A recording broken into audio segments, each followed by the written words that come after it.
we decided that we needed to start up with at least a home base, cyber sort of headquarters, if you will, and that was going to be the blog. We chose WordPress. I remember setting it up, and there was a reason behind it, which I don't remember anymore. Alex. No, Was it analytic? I think it sounded kind of cool, so. Right, which we never used. It's, the other reason I think we picked it is, if I can just jump in, is because WordPress is a really nice multi-blog application. I think it was that, and it had something to do with when we were in China, we were afraid that we might be blocked. Social media might be blocked, and Blogger is a Gmail or a Google product. So we set up a China Mojo VT WordPress blog, and I remember the day we wrote the first post. I believe that was mine, and it just seems so far off now when I look back at it. Starting about our journey and how we started, and linking to some of the people like Steve Wilmarth, who Rob just spoke of. And I remember trying to get the message across these three things here. Why we were going to China, to journalistically document the lives and conditions of local ethnic groups, to assess the viability of creating participatory learning communities. This chunk had a lot to do with Steve, the guy that we went with, and then to explore, learn, and experience a part of the world we never imagined. Touché. So I have some notes here. Oh, one of the reasons why we called it Mojo, as you'll see this everywhere, it stands for mobile journalism. Because we couldn't use the word journalists. We couldn't go to China and call ourselves journalists. I have a feeling you guys all here know why, so I don't go into detail. But we would just call ourselves a Mojo team. And most people just looked at us like we were crazy. And that worked just fine, because we didn't need to explain what we were doing. We were introduced to a lot of people. It was very overwhelming. But this Tibetan master came for dinner, and it was a very big deal. And Steve, our fearless leader here, this is Donna DiGennaro from Boston. UMass Boston, yeah. And she's an instructor who came with us. Steve knew the master through his connections, and he came from his monastery to visit us at our meal there, which was pretty unbelievable, especially now looking back to, we ended up visiting his monastery days later, but the drive it took to get to where we were, and it was pretty fascinating. So, and Steve was presenting them a gift. It was an invitation to the inauguration of Barack Obama, so they were pretty honored. Lots of gumbe, lots of friends.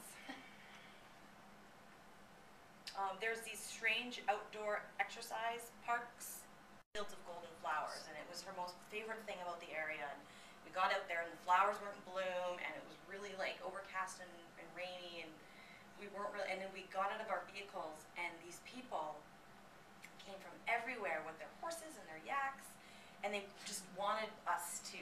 I didn't really know if they wanted us to necessarily get on them, but they just wanted to hang out. Oh, I can't remember the name of this. I don't know if Gary, you ran into this at all. This is a plant. It's worth more. It's worth more than gold for its weight. Is it a plant that turns into an insect, or vice versa? It's an insect that turns into a plant. The other day, all the posts you generated. Oh, really? Yeah. And so I was on Twitter, and I was like, man, this is a pretty cool tool. And so Rob said, in class one day to Kristen and I, were in the same place, you want to go to China? I was like, yeah, let's go. He was like, but we're going to go to Western China, we're not going to do the whole big city thing. And I was like, definitely, I'm in. And I was like, man, that's a lot of money to raise. So I started getting on Twitter, and I just built a web page at catmon.com, and it was just kind of like just a fundraising page with a chip-in widget, and I tweeted the heck out of it. I formulated every phrase possible, different words and all sorts of stuff, just promoting people and just sending them straight to that website. Is Catmon still up? No, not anymore. I took it down. I ended up raising about $800 from total strangers from Twitter, people who thought the project was awesome, and social media gurus and things like that who really supported it. So that was cool, and we all just did a lot of tweeting and Facebook grouping and all these different things to raise enough money, and hassling Champlain student government. And so, yeah, and then we got to we were in the airport, and were we in Newark or JFK or Newark. Newark, and someone researched this, the Verizon plan that we could get for like $2 a day. You could get unlimited data, an unlimited data plan like we have, in the States. And so we all called and we got our unlimited data plan, and it was a certain amount for text messages, but we just wanted to be able to get online, which ended up being amazing because as soon as we got there, we started getting kicked off right and left because it was the 20th anniversary of Tiananmen Square, and we feel like, the government just didn't want people talking about it. And it was really interesting because we asked Xu Yan, who's very educated, Chinese girl who was the daughter of the family that hosted us. We asked her about what was going on while we were there. A lot of swine flu stuff. We got updated on that pretty often, which was interesting. I think I got at least 2 or 3 tweets a day from folks saying, have any of you guys gotten the swine flu? And none of us got it except for Steve, who was our fearless leader. He got home, and within a couple days he was pretty sick.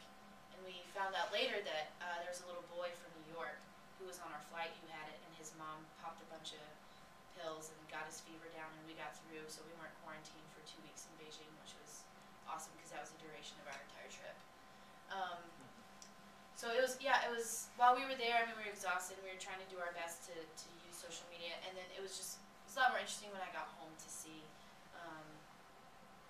all the media that we used and things that people had saved for us and sent to us, and then really be able to sit down and digest everything that happened and everything that we saw. But I just took tons and tons and tons of photos, just like Jenica. We both got some great cameras right before we went. So these are just a couple pictures of photos that I took, and most of my photos ended up being portraits of some of the people that we met, and it was incredible, the differences, because you think of Asian culture and you think, the stereotypes that they all kind of look the same, and from I think this woman was Mongolian, and living in China. Everybody was just so diversified, and the children were so cute. I've got a couple pictures of some of the kids. This was my friend.